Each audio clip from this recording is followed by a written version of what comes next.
This is Community Forum, a public affairs presentation of Mackenzie River Broadcasting.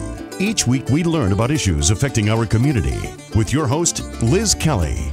Our guests this morning are Elise and Josh Kermish. They are race co-chairs for the Susan G. Komen Race for a Cure, which is coming to Eugene on October 10th of 2010 for the first time ever. Very exciting to have you along with us. Thank you for joining us. Thanks, Liz. Now, Josh, you are a member of the board for Komen, Oregon, and then together you are both race co-chairs. And we're going to get to exactly what you do with Susan G. Komen in a bit. But first, I'd like to talk about what got you to be a part of Susan G. Komen, why it was important for you to be a part of such a wonderful organization. Elise, if we could start with you. You had a personal experience. You've had breast cancer in your family. Your grandmother had breast cancer. Tell us a little bit about that. Sure. My grandmother was diagnosed in 1951, first diagnosed in 1951, just months after my father was born, actually. And at the time, really the only options for women who were diagnosed with breast cancer was a radical mastectomy. So that's what she had, which a radical mastectomy means that you remove the tissue of the breast as well as the lymph nodes and oftentimes muscle tissue surrounding it. And what we now know is that oftentimes much less needs to be removed in order to have a successful catching of the cancer. But that was really the only option back then. And how old was your grandmother? She was 32 years old. Pretty scary in those times. Very definitely. And to be so young. She had just had her third child and found a lump herself. So it was a scary thing, I think, for her. And how did your family cope with this? I think that for the time, cancer as well as other serious illnesses were something that were kept very close to the chest. You just didn't really talk much about it. My aunt, who's the oldest of the siblings, told me that she was 10 at the time of the diagnosis, and she didn't really realize, what the terminology meant until she was probably in high school, even though she knew that she was going to the hospital and having treatments and some surgeries. And that, at the time, the children weren't allowed to go into the hospital. So her last memory of my grandmother before she went into the hospital for her first operation was waving from the street level up to my grandmother in the window of her hospital room. Not knowing how it was going to turn out. Not at all. Not knowing whether they would ever see her again. So really a very different time and really a scary time. I think, and she went through the surgery. She had the double mastectomy. She did. And how did she fare? She actually fared pretty well for the times. She ended up being a 28-year survivor. Did have a reoccurrence of the cancer, though, in 1977, and then passed in June of 78, so about 2 months after my youngest brother was born, which was the last trip that she made to visit him. 28 years is pretty incredible considering the time that she was diagnosed with cancer. Yeah, absolutely amazing, really. And so how did this affect you when you were growing up? Did your family talk about it? Was breast cancer something that, as you were growing up as a young girl, it was suggested to you to be healthy and do self-exams and get your mammograms when you became old enough to get them? Or was it, as it was in most of our generation, you and I'm putting in the same generation, I think, 70s, 80s, you just didn't talk about it. How was that with you? Surprisingly, there wasn't a lot of conversation that came from my parents, and the first time I really remember talking about it was actually with my own personal doctor, as he was collecting a family history.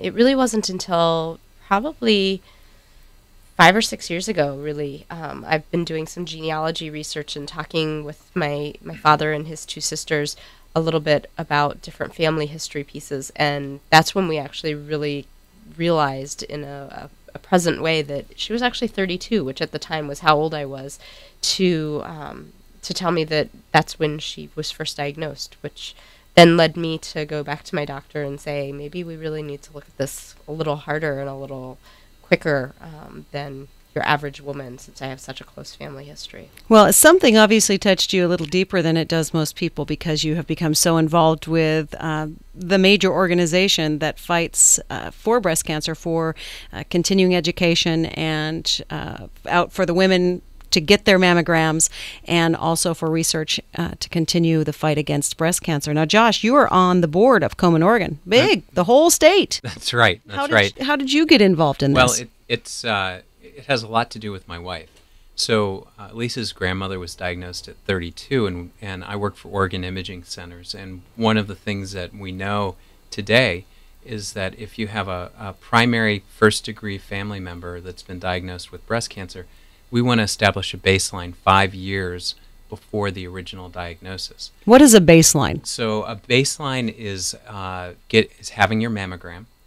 And what a radiologist does when we're looking for breast cancer, mammograms are the primary way today that we detect breast cancer, considered the gold standard in medicine. And so Elise and I had only been married a few years, and I started working at Oregon Imaging Centers, was learning more and more about the process of early detection and diagnosis. And it occurred to me, not just because Elise had a conversation with her primary care physician, but that she needed to have a mammogram.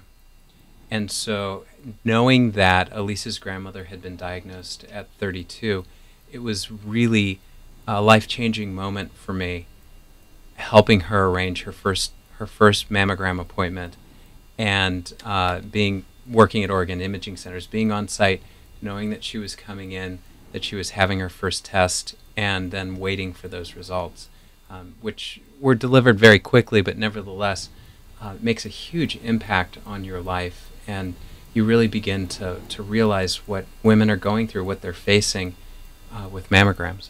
And happy to say that you had a clean mammogram.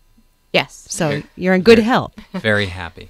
So in 2006, when we moved to Eugene, I had, prior to moving to Eugene, we lived in Columbus, Ohio, and I had participated in Race for the Cure. And pretty avid runner, have run 8 marathons, and what really inspires me about running is just the general human condition and the support of the crowds that come out on the day of a marathon. Well, having been a runner in Boston, where marathoning is a pretty big deal, I got a chance to participate in Race for the Cure in Columbus. Race for the Cure is absolutely a celebration of life. It's a celebration of survivors, celebration of the memories of those who haven't been able to beat the disease. And most importantly, in my view, it's an opportunity to educate our community about how we go about detecting breast cancer early. Talk to me about Race for the Cure, because we're very excited to have it in Eugene for the first time. Portland, as far as Oregon, has had the race for some years, and it's huge. But this is the first time we have it here in Eugene.